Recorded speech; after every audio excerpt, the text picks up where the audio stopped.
کہا کہ خوش قسمت ہے وہ ماں جس کی کوکھ سے اس نے جنم لیا اور فخر کرے وہ قوم جس کا یہ فرزند ہے. The one and only Imran Khan. Khan صاحب ویلکم بیک ٹو پاکستان. آج آپ صبح ہی آئے ہیں جی. Long flight? جی کافی ڈیلیڈ تھی. آپ انگلستان کتنی دیر رہتے ہیں سال میں؟ اب تو میں اتنا زیادہ ٹائم نہیں انگلینڈ میں گزارتا. پہلے جب کاؤنٹی کرکٹ کھیلتا تھا تو 5-6 مہینے ادھر اور باقی وقت پاکستان. اب صرف فنڈ ریزنگ کے لیے جاتا ہوں. اچھا, shall we start with the tears or let's start with the good one? It's going to get progressively worse. معین قریشی صاحب جب پاکستان کے کیئر ٹیکر پرائم منسٹر تھے تو انہوں نے آپ کو دعوت دی کہ آپ وزیر بن جائیں.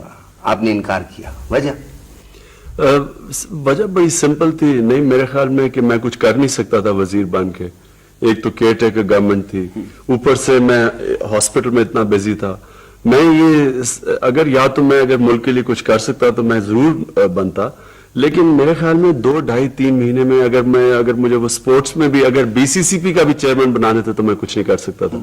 تو مجھے اس کی کوئی پوائنٹ کی سمجھ نہیں آئی تھی. اور ہاسپٹل میں اتنی میں کمیٹڈ ہوں اور اس وقت ہم پوری کوشش کر رہے ہیں ہاسپٹل کھولنے کی, اس لیے میں نے انکار. ضیاء الحق صاحب نے بھی ایک دور میں آپ کو دعوت دی تھی کہ اگر آپ چاہیں تو کہتے تھے کہ ہم کوئی بھی سیٹ خالی کرا کے تو آپ کو الیکٹ بھی کروا دیں گے یا ویسے ہی وزیر بنا دیں گے. وہ بھی آپ نے قبول نہیں کیا. جی, وہ انہوں نے بھی کیئر ٹیکر گورنمنٹ تھی جب جنیجو صاحب کو انہوں نے ڈسمس کیا تھا, تو تب بھی یہی سچویشن تھا. جی, میں اپنے آپ کو بالکل کمپیٹنٹ ہی نہیں سمجھا کہ میں بن سکتا ہوں منسٹر. آپ کو کبھی خیال نہیں آیا سیاست میں حصہ لینے کا, عملی سیاست میں؟ جی نہیں, کبھی. میں نے لوگ کہتے رہتے تھے, ایک دو دفعہ میں نے سوچا بھی غور سے, لیکن میں نے یہ سوچا کہ میں سیاست میں کیا کرنے آؤں گا. مجھے صرف ایک ہی وجہ ہو کہ اگر میں کوئی چینج کر سکوں یا میں کوئی امپروو کر سکوں سچویشن.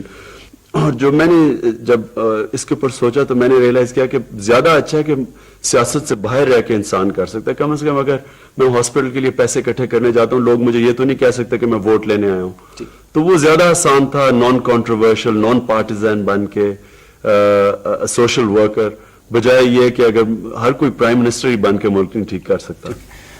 جب آپ پڑھتے ہیں اور آپ دیکھتے ہیں کہ جو ہماری پولیٹیکل ایٹماسفیئر ہے جس کا آپ نے ذکر کیا وہ بڑا چارجڈ ہے آج کل, گالیاں, یہ کرنے, غداری دے دیں گے, اندر کر دیں گے, آپ کی کیا ریاکشن ہوتی ہے بطور پاکستانی؟ بہت افسوس. میں اکیلا نہیں ہوں, سارے پاکستانی. میں تو جس ڈنر پارٹی پہ جاتے ہیں ایک ہی بات ہوتی ہے کہ یہ بڑے برے حالات ہیں, کچھ کرنا چاہیے, کچھ ٹھیک ہونا چاہیے. کیونکہ یہ جو کانفرنٹیشن ہے اپوزیشن اور گورنمنٹ کی, اس سے ملک کو ہی نقصان ہے. اور ہم تو یہی ہوپ کرتے ہیں کہ کوئی ایسا سلوشن آئے کہ یہ کانفرنٹیشن ختم ہو اور ایک آبجیکٹو ملک کا ایک ہی ہو, اپوزیشن اور گورنمنٹ کا.